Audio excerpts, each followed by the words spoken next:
Достар, сәлем! Бүгін біз ең жұмсақ, тәтті тоқаштар дайындайтын боламыз. Жасалу жолы өте оңай, үлпілдек, әдемі болып шығады. Барлықтарыңызға дайындап көруге кеңес беремін.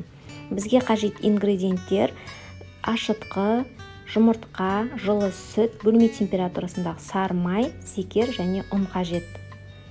Мөлшерін мен видеоның астына белгілеп кетемін, содан қарап дайындасаңыздар болады.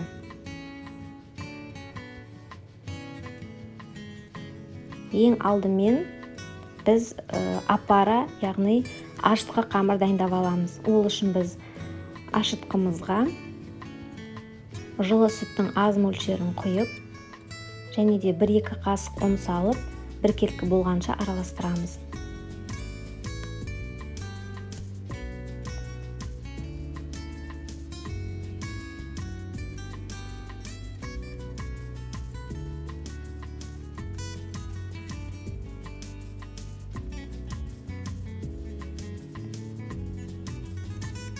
Және де қалған сүттің барлығын құйып,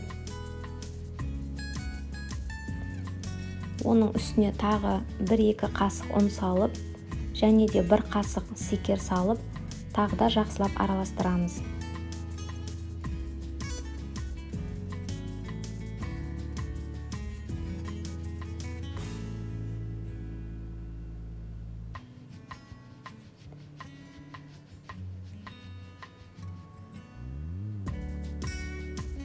Біздің ашытқымыз дайын. Осыны бетін жауып жылы жерге қоямыз.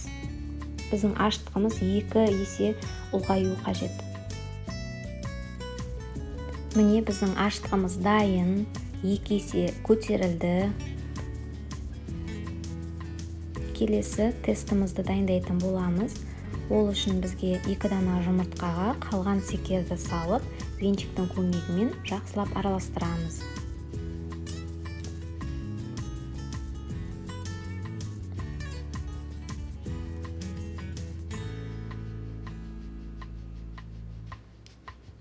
Одан кейін жаңағы ашытқымызды салып, тағы да жақсылап араластырамыз біркелкі масса болғанша.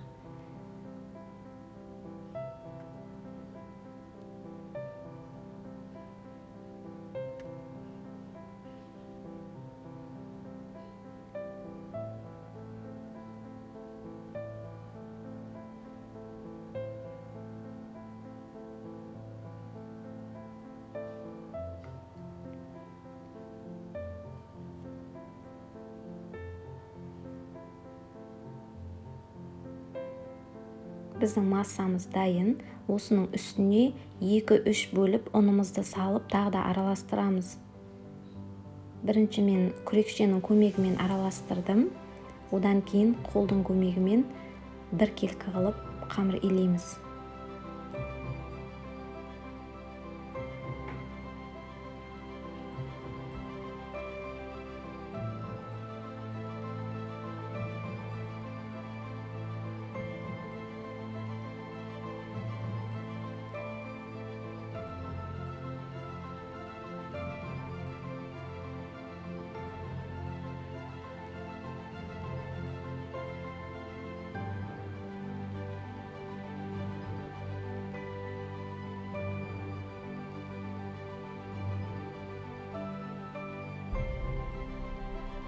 Одан кейін бөлме температурасындағы сары майды салып, осылай видеода көрсетілгенде жағып шығамыз.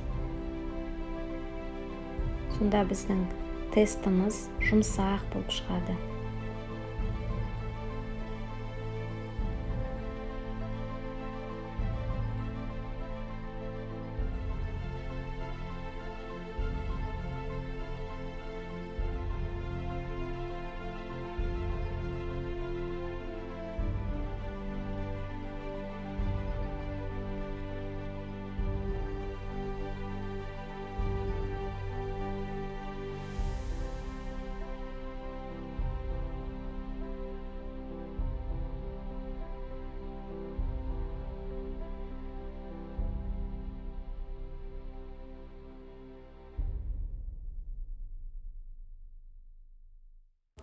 Қолға жабыспайтын, өте нәзік, үлпілдек тестіміз дайын. Енді бетін жауып, осыны 1,5 сағатқа жылы жерге қоямыз.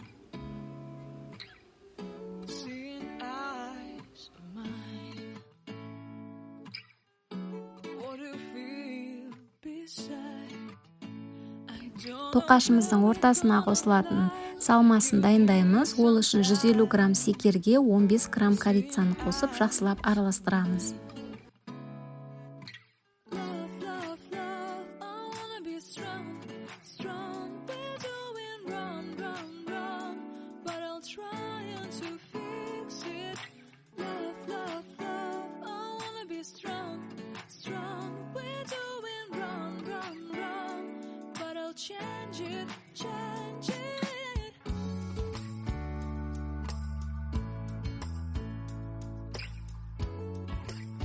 Біздің тестіміз осылай әдемі үлпілдек болып көтерілді.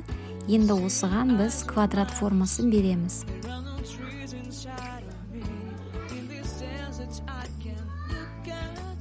Және де жаятын боламыз.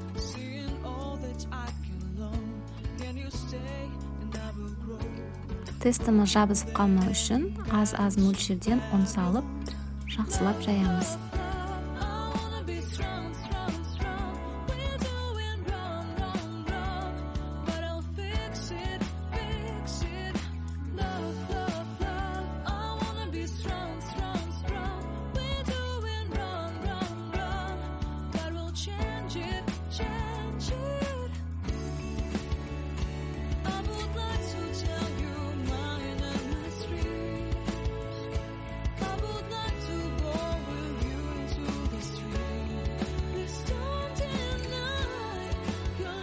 Қараңыздар, осылай 4 бұрыш қылып жайып шықтым.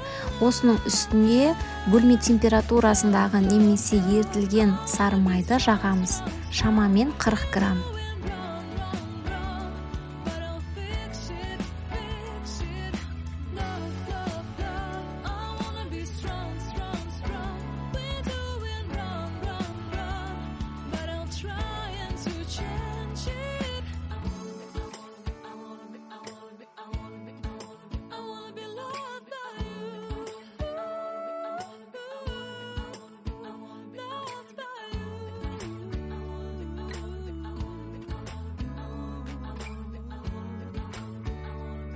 Сары майымызды түгел жағып болдық.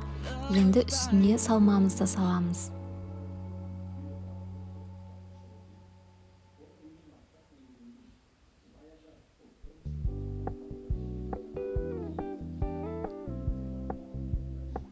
Егер сізде корица болмаса, какао қоссаңыздар да әдемі болып шығады. Немесе мақ қоссаңыз да болады. Бірақ корица қоссаңыздар, корицаның дәмі, иісі өте керемет болып шығады.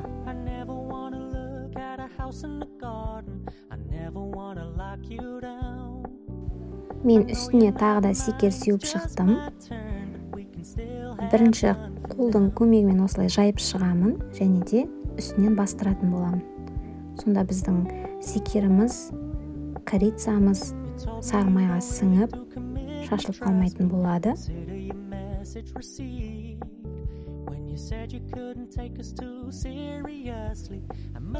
Дайын тестіні енді шеттерін осылай орайтын боламыз.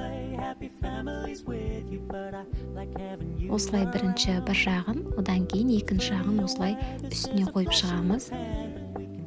Видеода көрсетілгендей.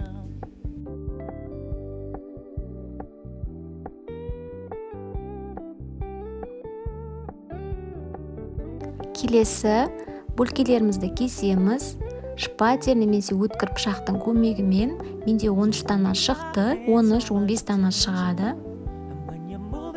Осылай барлығын біркелкі алып кесіп шығамыз.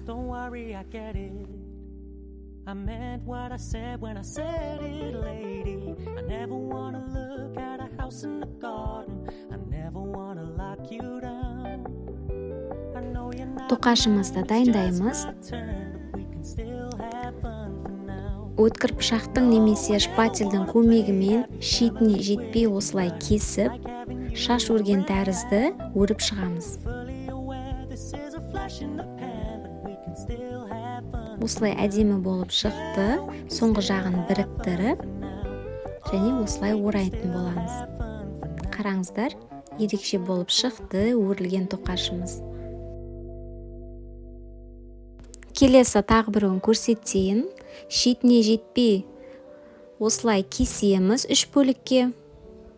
Және де шаш өрген тәрізді әдемілеп осылай өріп шығамыз.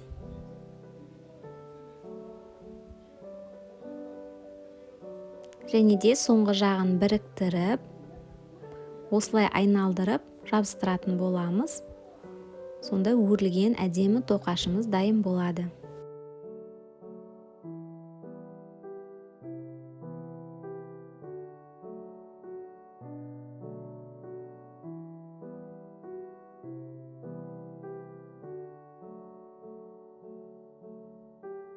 Қалған тоқаштарымызды дәл осылай дайындайтын боламыз. Қараңыздар қыздар, корицамыз өте әдемі көрік беріп тұр. Иісі де керемет. Өте ерекше болып шығады осылай.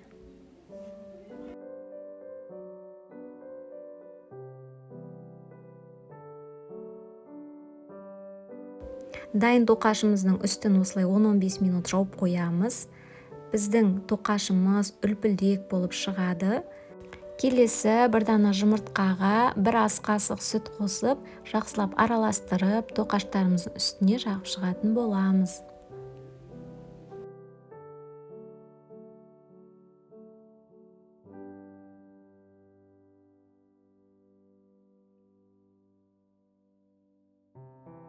Біздің тоқаштарымыз әдемі болып көтерілді. Және осы тоқаштарымызды 150-160 градуста қызып тұрған пеште 20-25 минут пісіретін боламыз.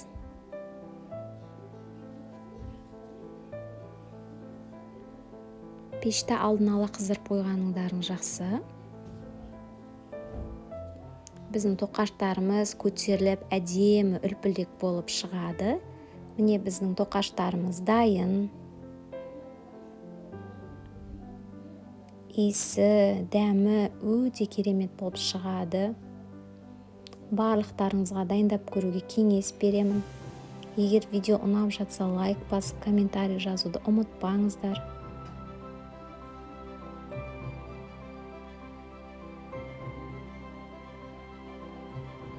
Сіздермен болған Жазира. Келесі видеода кездескенше.